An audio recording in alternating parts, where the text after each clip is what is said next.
Enregistrement du 23 septembre.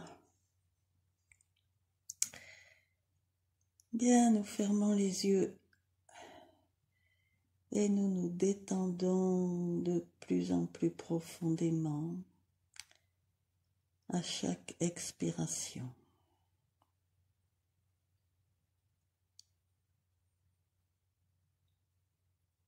Nous observons tous nos muscles depuis le sommet de la tête jusqu'à la plante des pieds. Et nous balayons tout notre corps pour offrir à notre corps physique une profonde détente, un apaisement, un lâcher-prise pour savourer l'instant présent dans toute sa lumière, dans toute sa sérénité et dans toute sa joie. Nous immergeons notre corps physique, notre corps émotionnel et notre corps mental dans cette paix, dans cette joie, dans ce bien-être, dans cet accueil de l'instant présent.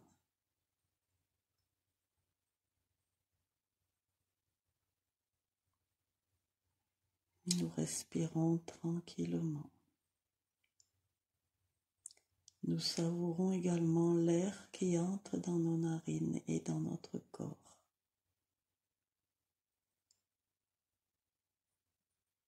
Nous en absorbons toute l'énergie possible afin de la diffuser dans tous nos corps.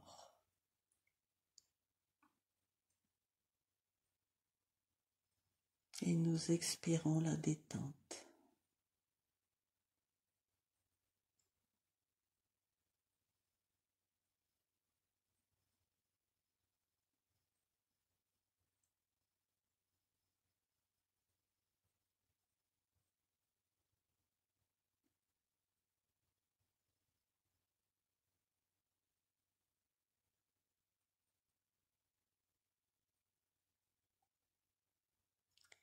Nous pensons à nous enraciner solidement dans la terre, ainsi qu'à nous connecter au soleil, au cosmos, à nos guides qui sont très présents ce soir.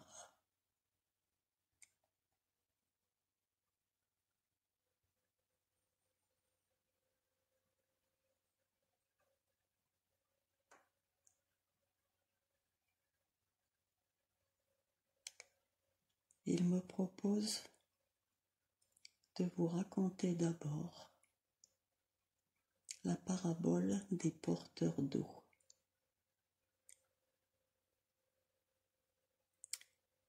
Il était un village au fond d'une vallée très profonde qui ne voyait jamais le soleil. Il était presque tout le temps dans la brume. Et les gens avaient du mal à se connecter les uns aux autres, tellement c'était brumeux. Et puis vint un moment de grande sécheresse.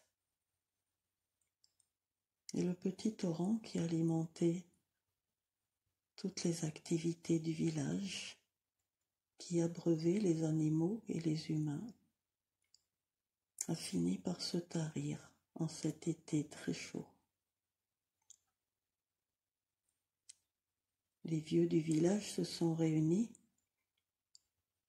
pour savoir quoi faire. Et l'un d'eux a dit : « Quand j'étais jeune, le chef du village, un homme très âgé, nous parlait d'une fontaine inépuisable, là-haut, tout en haut de la montagne. Ce serait bien d'y envoyer quelques-uns pour nous ramener de l'eau. Bien sûr, la plupart discutèrent, s'opposèrent, trouvèrent des arguments pour dire que ça ne marcherait pas,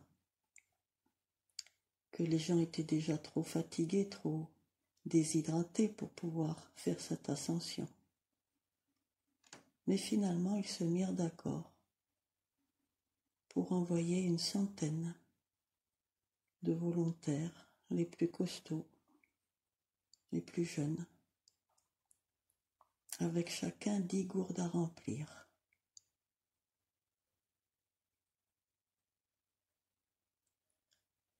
Ils arrivèrent à motiver cette centaine de personnes qui d'emblée commencèrent à gravir cette très haute montagne. Évidemment, le départ se faisait dans la brume et déjà une grande proportion s'arrêtèrent en cours de route. Quelques-uns eurent le courage d'aller un peu plus loin et beaucoup s'arrêtèrent, parsemant le flanc de la montagne de corps qui s'arrêtaient à bout de souffle, déshydratés. Et même s'ils rencontraient le soleil, ils se mettaient à l'ombre. C'était dans leurs habitudes, ils ne connaissaient pas le soleil. Et puis, il y en a une dizaine qui, avec courage, acharnement, curiosité peut-être, confiance sûrement, un peu dans une énergie du désespoir aussi, continuèrent de gravir encore et encore cette haute montagne, croyant chaque fois arriver au bout.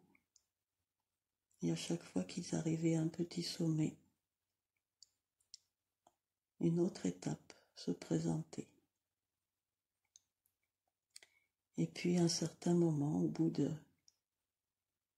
plusieurs dizaines d'heures de cheminement,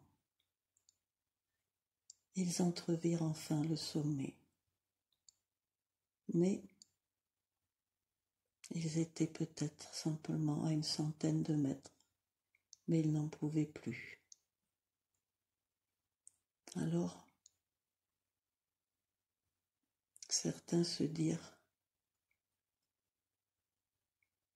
avec le peu d'eau qui me reste dans ma gourde, je vais le donner à mon voisin pour que lui parvienne à monter. Ils vidaient leur dernière goutte d'eau dans la bouche du voisin. Et le voisin faisait 3 mètres et s'arrêtait, incapable d'aller plus haut. Sur les 10 personnes qui restaient, 5, par altruisme, donnèrent leur goutte à 4 d'entre eux, et les 9 étaient arrêtés dans leur élan. Et l'ultime personne garda les quelques gouttes du fond de sa gourde pour lui-même, et il eut la force de gravir jusqu'au sommet de la montagne. Et là, il remplit ses 10 gourdes. C'était une eau de lumière, une eau brillante, jaillissant à volonté, inépuisable. Il remplit ses 10 gourdes et il alla abreuver les 9 personnes qui étaient si près du but. Si bien que ces 9 personnes, à leur tour, remontèrent avec lui, remplirent chacun leurs 10 gourdes. Puis ils redescendirent la montagne. Ils purent abreuver ainsi ceux qui avaient déjà franchi une certaine distance, et ceux-là aussi purent remonter jusqu'à la fontaine et redescendre, plein de lumière, plein de joie. Peut-être que ceux qui étaient restés dans le village, ceux qui étaient arrêtés tout au début de leur périple, ne purent pas bénéficier complètement d'une gourde complète.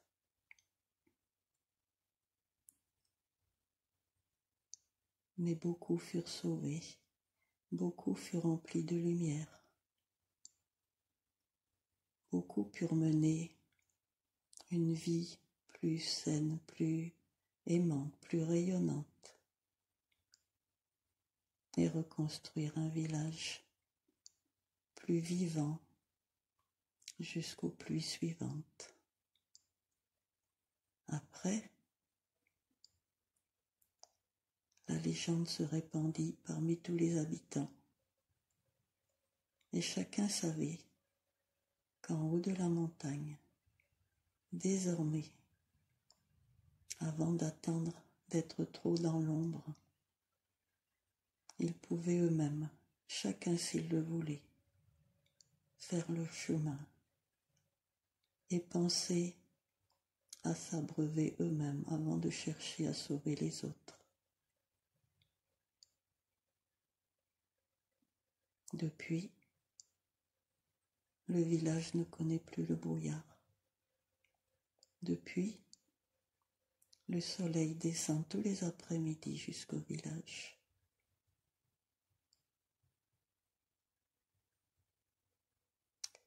Voilà la parabole que l'on m'a demandé de vous conter.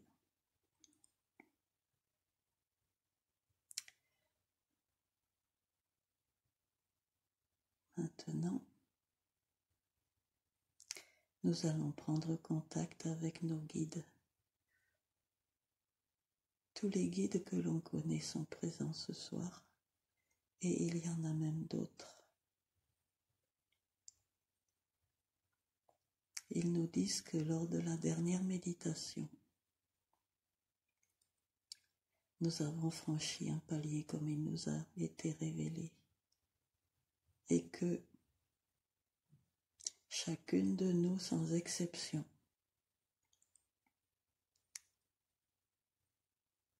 conscientisée ou pas conscientisée, a monté en fréquence vibratoire.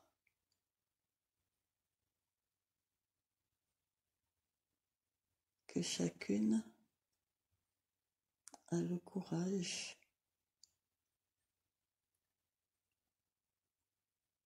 d'aborder, d'entrer, de se confronter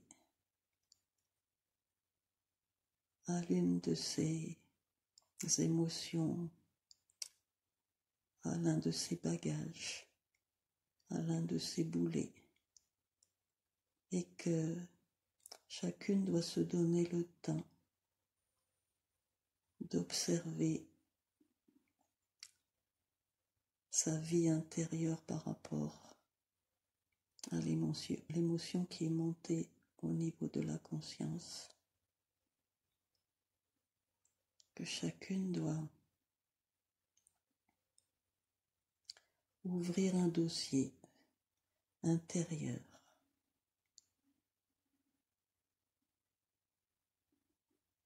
et voir quel est le chemin le plus facile pour accéder à une libération de ce bagage, de ce dossier, simplement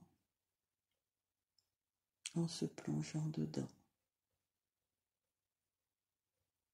sans chercher à l'enfouir tout au fond de soi comme c'était le cas jusqu'à maintenant. Et cela nous libérera totalement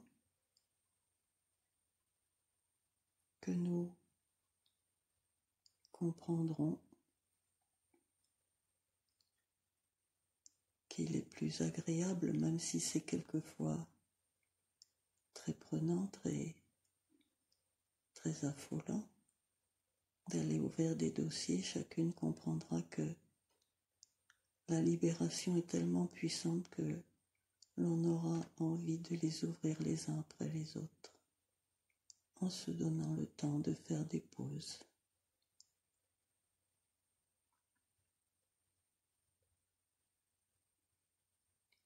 L'objectif de cette méditation ce soir est aussi de recevoir des outils, des moyens, des opportunités pour accéder à plus d'énergie, à plus de lumière, pour régler tout ça plus facilement.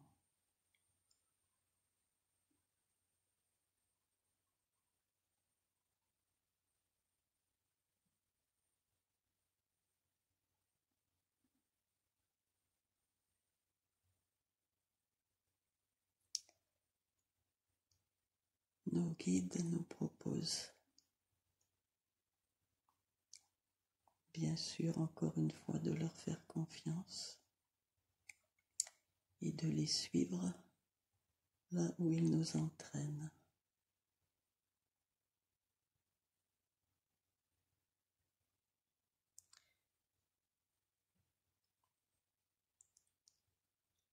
Ils nous entourent et ce cercle autour de nous qui sommes nous-mêmes reliés en une parfaite unité. Ce cercle forme un véhicule qui peut nous transporter grâce à leur lumière, à leur énergie, à leur amour,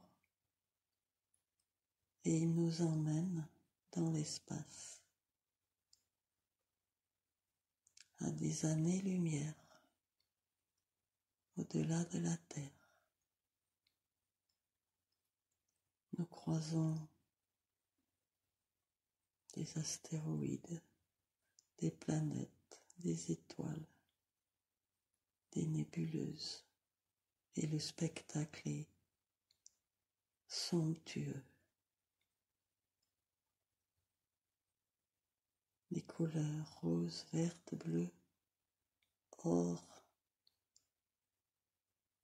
un peu de rouge, dansent. Et toutes ces nébuleuses manifestent une joie et un amour inénarrables. Et lorsque nous les traversons ou lorsque nous les côtoyons, nous sommes baignés de ce mouvement, de cette lumière, de ces couleurs, de cet amour, de cette danse, de ces musiques que toutes ces planètes, toutes ces étoiles émettent par leur fréquence vibratoire. Et nous pouvons constater qu'une entité telle que un système solaire ou une nébuleuse ou une galaxie est constituée d'un ensemble de sons différents pour chaque astre, mais que l'ensemble est parfaitement harmonisé. Et plus l'entité est importante, et plus le champ est subtil et transformateur pour nous.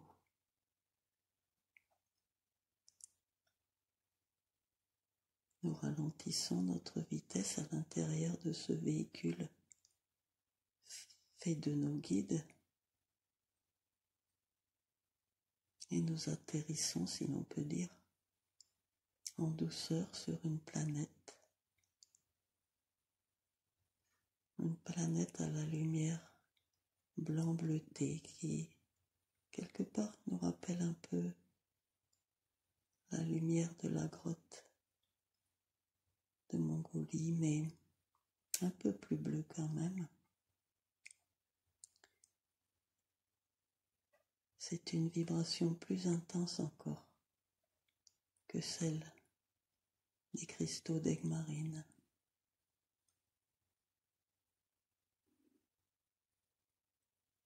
Nos guides ouvrent leur véhicule et nous laissent descendre en nous avertissant que l'énergie est nettement plus puissante qu'en Mongolie et qu'elle a pour objectif plusieurs objectifs. Ce voyage doit nous montrer comment vivre d'autres entités humanoïdes qui sont beaucoup plus évoluées que nous, qui vivent sur une planète complètement pacifique. Et aussi l'objectif de nous emplir d'énergie, comme il a été dit, d'une très belle énergie de haute fréquence, aussi de nous harmoniser, nous apporter un soin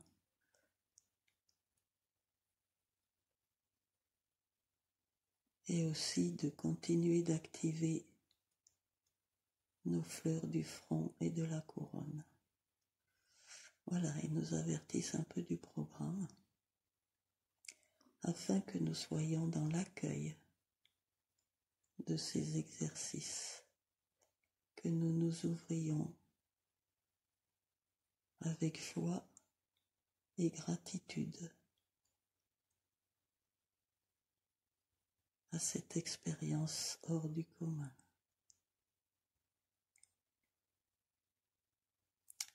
Le sol de la planète est... Comment expliquer ?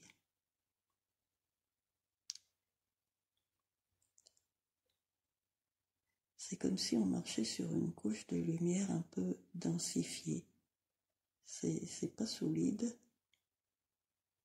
et quand même on peut marcher dessus en s'enfonçant légèrement dans la lumière. Et selon notre propre densité, on s'enfonce plus ou moins. Si bien que les êtres qui vivent sur la planète restent en surface du sol, alors que nous, en marchant, nous nous enfonçons plus ou moins de 10, 15, 20 centimètres, pas plus. Mais ce n'est pas fatigant de progresser sur ce sol.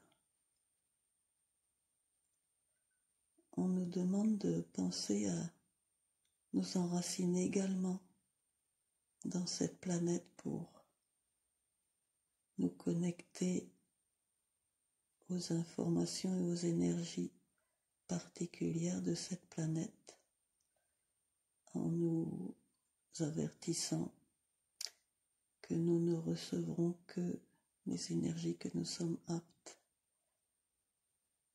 à intégrer sans dégâts. Donc, nous commençons à sentir le long de nos jambes monter une énergie très pétillante, très vivante, très dansante même. Une énergie très riante. On a l'impression déjà que nos jambes s'amusent de recevoir cette énergie qui commence à monter dans notre bas-ventre. Et tout ce que cette lumière touche en nous amène la joie, la danse, le rire et illumine tous les organes, toutes les cellules, tous les muscles, tous les nerfs, même la peau.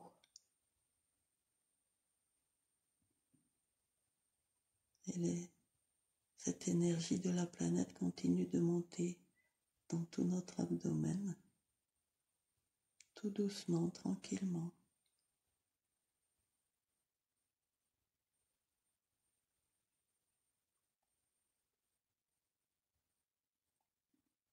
Puis elle traverse le diaphragme et monte dans notre thorax pour réjouir le cœur et les poumons, le thymus,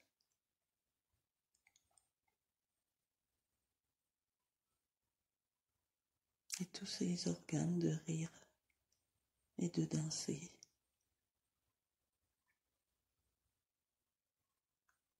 Et puis la gorge. Nos mains, la paume de nos mains capte également l'énergie du sol qui monte dans nos bras, nos épaules.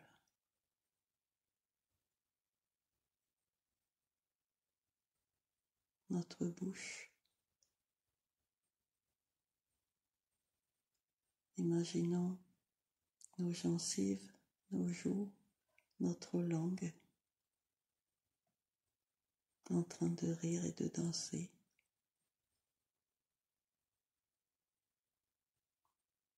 Et enfin, cette énergie atteint notre troisième œil.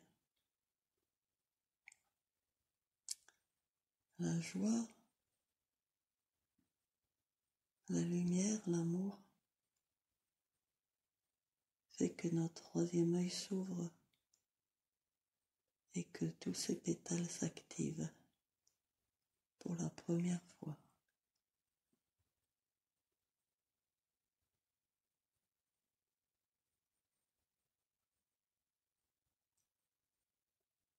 Cette belle lumière arrive également sur notre glande pinéale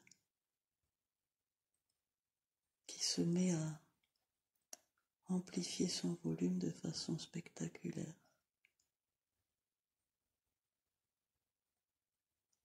Et enfin sur notre couronne. Et de notre couronne jaillit un geyser de lumière multicolore, très haut au-dessus de notre tête.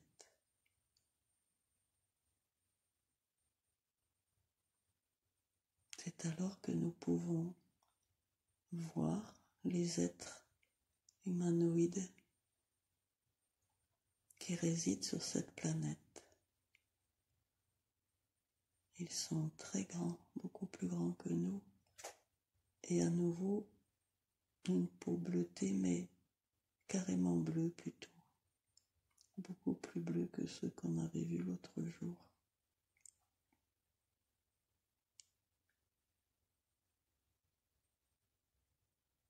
Ils ont les cheveux réunis attachés derrière leur nuque et ils ont des yeux verts, un vert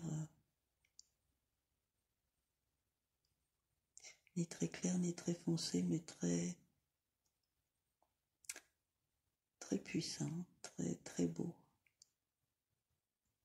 Ils sont très accueillants, extrêmement bienveillants, heureux de nous recevoir et de nous faire profiter de l'énergie de leur belle planète.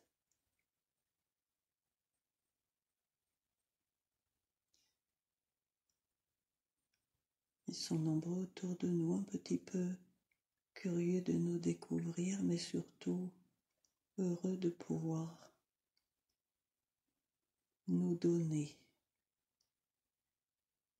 nous faire cadeau de leur rayonnement.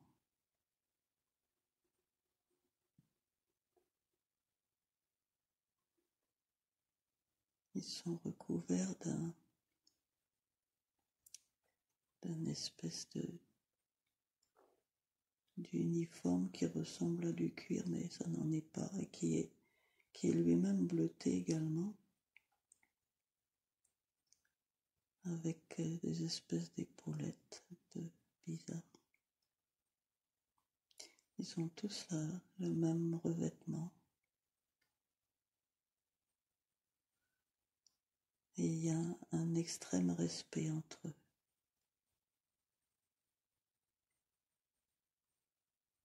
Ils vivent, nous disent-ils, dans l'entraide permanente, mais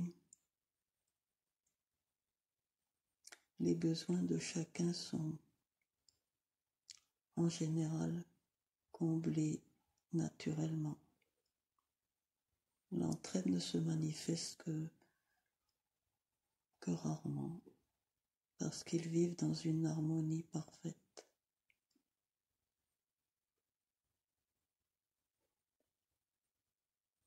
Ils sont semi-incarnés par rapport à nous.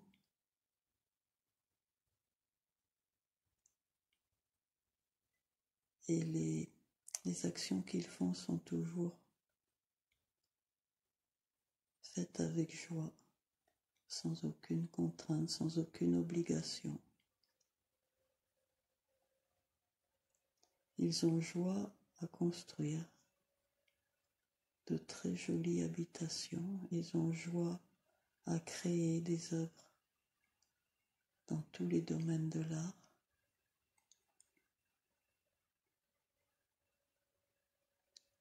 Ils ont joie à communiquer.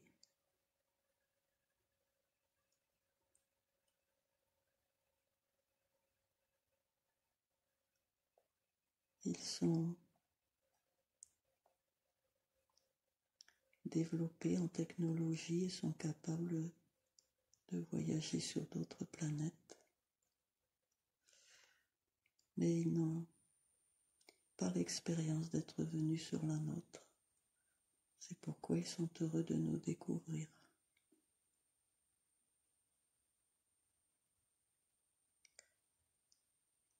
Pendant ce temps,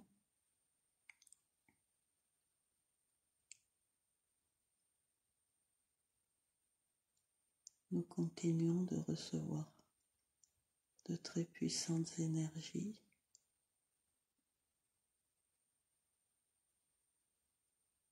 qui nous amènent au niveau conscience presque au niveau de la leur, par le fait que nous sommes en unité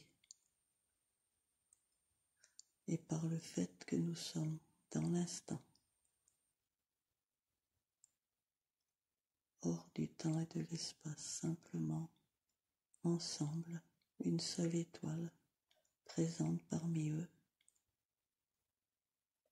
Eux-mêmes vivent dans une communauté où chacun ressent ce qui se passe pour chacun des autres. Mais c'est toujours quelque chose d'agréable. Ils sont sur cette planète, non pas pour avoir des expériences difficiles comme nous, mais simplement pour progresser dans la créativité, le partage, l'unité, la bienveillance, pour peaufiner encore les éléments qu'ils ont développés déjà depuis des milliers d'années. Et leur vie sur cette planète est très très longue par rapport à la nôtre.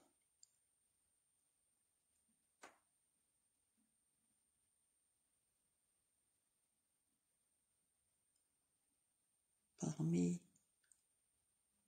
les centaines d'êtres que nous voyons, nous ne constatons que 3 enfants d'âges différents. Puisque leur vie est longue, ils n'ont pas besoin de créer d'autres enfants trop souvent. Il n'y a pas d'école. Les enfants apprennent uniquement par l'exemple.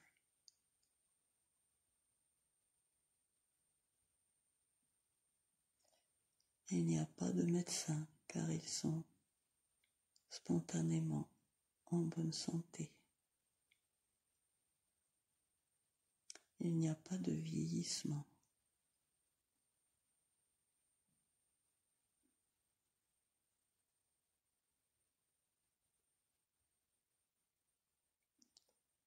Il y a tout autour de nous une nature assez exubérante et libre.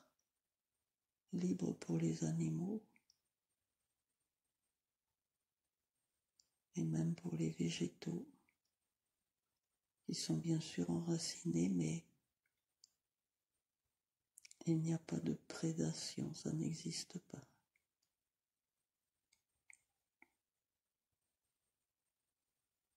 Et il nous est proposé d'accueillir en nous cette énergie d'unité, de liberté, d'harmonie, d'équilibre,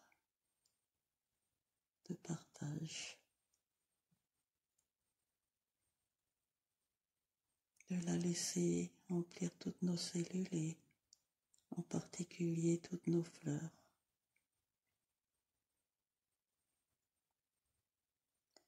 Nous pouvons demander à nos cellules de mémoriser définitivement cette énergie que nous accueillons.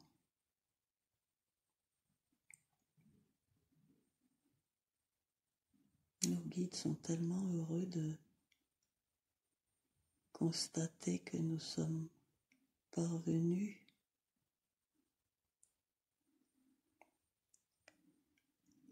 à être acceptés, à vivre une expérience aussi belle.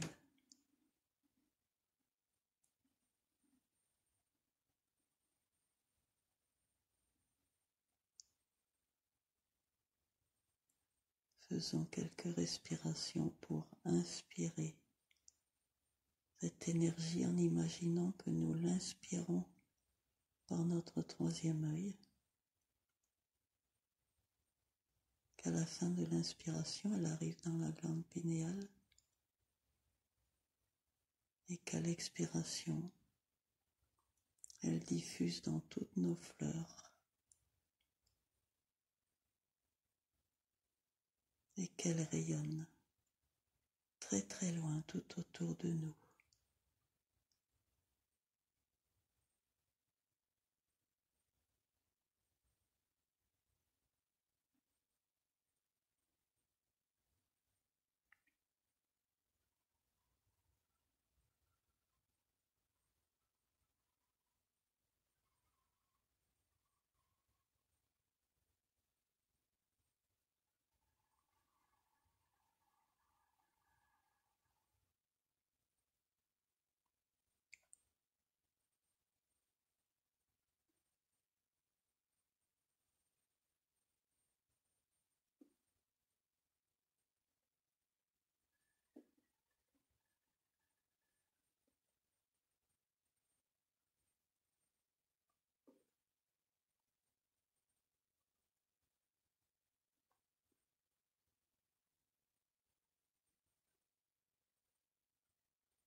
Maintenant, on nous propose de continuer à inspirer l'énergie d'abondance, d'amour de cet endroit par notre troisième œil. Et à l'expiration, Ils nous font le cadeau de nous proposer d'expirer par nos racines dans leur propre planète, nos ombres, nos valises du passé, nos souffrances de nos trois corps, tout ce dont nous sommes conscientes aujourd'hui et que nous désirons profondément nous débarrasser. Et nous pourrons constater que dès que nos ombres, peut-être qu'on peut visualiser sous forme d'eau grise, d'eau sale, pénètrent dans leur planète, elles se transforment immédiatement en des milliers de petites étincelles de lumière. Elles sont transmutées en énergie d'amour. Nous inspirons par le troisième œil l'atmosphère ambiante et nous projetons dans nos racines, dans leur planète, toutes nos ombres.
Voilà, nous arrêtons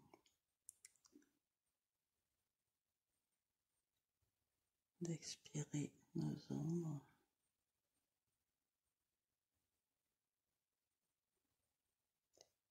Et nous avons déjà à leur exprimer notre gratitude et à leur dire adieu. Et nous sommes entourés par nos guides qui forment un véhicule qui va à toute vitesse nous ramener à travers les espaces. Nous admirons tous les corps célestes près desquels nous passons. Et la lumière de ces corps et les couleurs nous paraissent encore plus belles qu'à l'aller. Nous percevons des sons de plus en plus subtils, des couleurs de plus en plus intenses.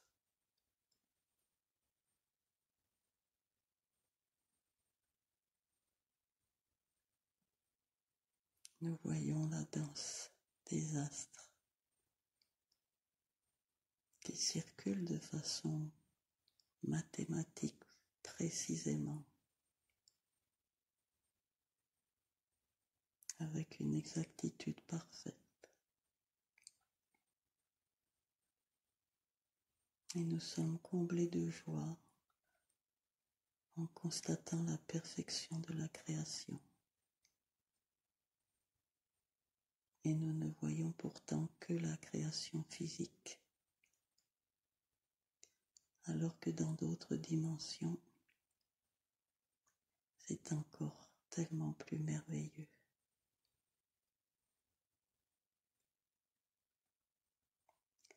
Nous nous rapprochons de notre soleil et nous traversons le système solaire jusqu'à notre planète bleue, pour atterrir toutes ensemble d'abord, afin de consolider encore une fois les liens entre nous toutes.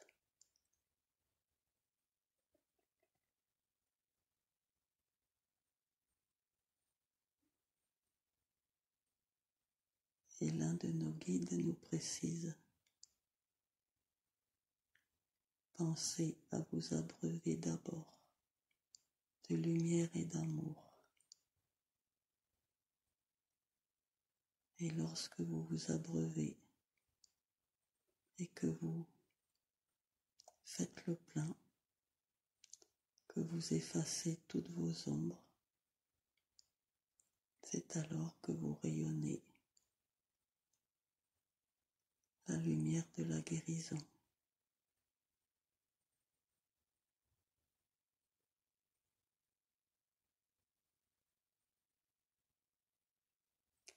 Nous nous prenons dans les bras, les unes après les autres,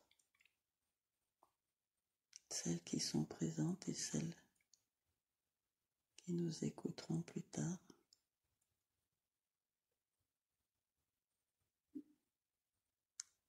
Les guides qui nous entourent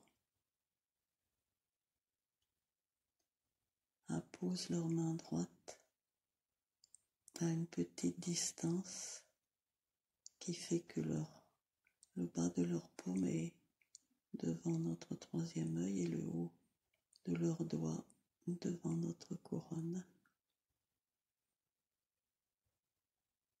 en insistant sur le fait que ce sont ces fleurs-là qui sont en train d'être activées progressivement. Et cela, nous avons accepté que cela nous demande encore du temps. Notre troisième œil, en quittant cette planète, nous est partiellement refermé, mais moins qu'il y a 1 heure.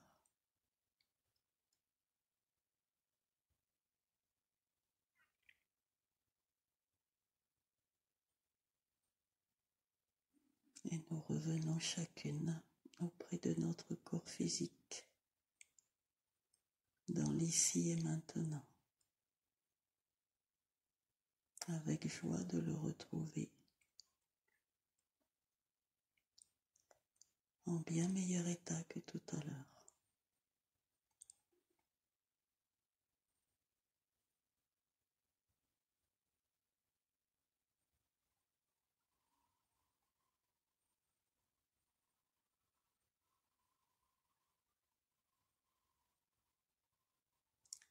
Avec une immense gratitude envers vous toutes, envers tous les guides qui nous ont accompagnés ce soir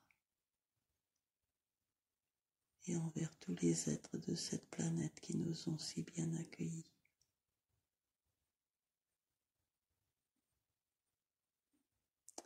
Avec une immense gratitude envers nos corps,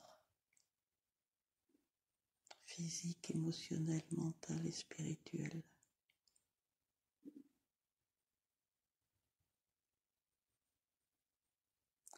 À notre rythme, selon ce que nous ressentons dans notre cœur, nous reprendrons complètement conscience de nos muscles, de nos sensations physiques. Et nous ouvrirons les yeux pour mettre en pratique pendant le week-end toutes ces merveilles.